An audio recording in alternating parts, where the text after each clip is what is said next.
Hi guys, it's Stephanie from Cake Nation, and in today's tutorial I'm going to show you how to make a fondant face and hands. So I've used Sugar Flare's Skin Tone and a bit of Sugar Flare's Chestnut just to make this colour. You want to roll a ball and then gently roll it between the base of your hands just to create an oval shape. I'm using my little finger just to create a line across the face, and this will create a space for the eye sockets.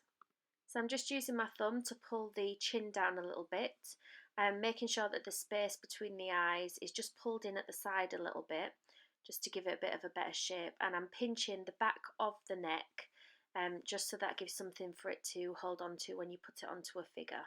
Just using my little fingers to create small eye sockets and smoothing that out to the side, again just to create a softer line at the side of the face.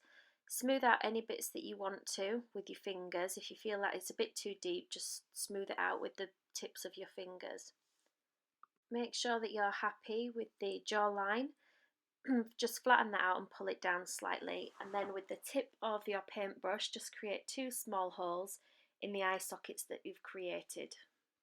Just taking a bit of water and wetting the side of the head just near the eyes and again where the nose will be, and just taking some small pieces of rolled fondant, rolling them into a ball, sticking them on the side of the face, and then using your brush just to create ears.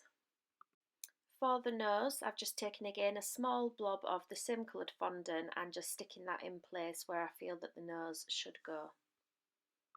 With your Dresden tool, just create a small line across the face. You can make this straight or smiling, and I just tend to put some little dimples either side of the smile line.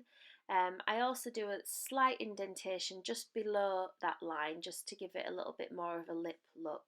I will do some different tutorials on how to create different faces, but here's what you should have so far.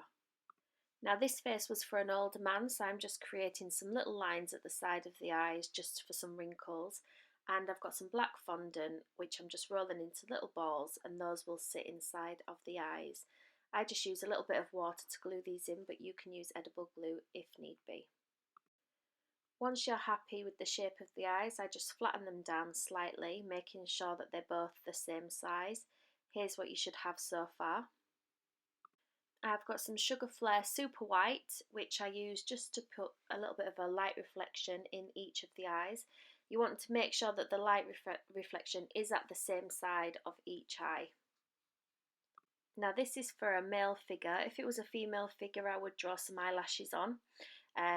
But I will do another tutorial just to show you how to do a female face. This could be a female face, either way. You just draw the lashes on and draw some eyebrows. Now I've got some dusky pink edible tints here, and I'm just going to blush some of that on the face. Because it is a man, you don't want to go too heavy-handed, but you do want to give his cheeks some depth. And here's what you should be left with for the face. Next, we're going to move on to the hands. So I've taken a small piece of the same coloured fondant and rolled it into a teardrop shape, and then I'm going to flatten one side of it. Now I like to leave a little bit of a wrist coming off the hand. That's just so that when I use it to stick onto an arm, it's got something to actually hold on to. You need to create the thumb first, so cutting out a slight triangle and then just cutting a line for the rest of the fingers. Now sometimes I go in and just take a little bit extra off because they can be a bit thick and a bit squarish when you first give them a cut. Once you're happy with the rough size and shape, you just take your tool and soften up the lines a little bit, rounding the tips. You can create any kind of movement that you want with these fingers once you're happy with the general shape. Take off any extra bits that you feel just might make it look a bit more out of place. So I'm just softening the lines up for all the fingers. If you feel that you have a little bit that just needs to be trimmed off, just take that off and then soften up the edges again to make it quite rounded. I usually put a little line just underneath the thumb just so that it comes back a little bit more than the rest of the fingers, and mark the underside of the hand, again just below the thumb and near the bottom of the wrist to give it the effect of the palm of the hand.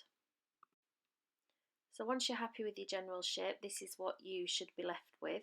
Now you can create fingernails in the fingers. I just literally take the back of the same tool that I've been using and just place a little line in there, and that will give it the look of a real finger. So that's the end of this tutorial today. Here's what you should be left with at the end. If you have any other further questions, just pop it in the comments section below and I will get back to you. If you'd like to see any other further tutorials from myself, if you drop me a message or comment below, hit the subscribe button and that way you won't miss any other future tutorials from myself. Thank you.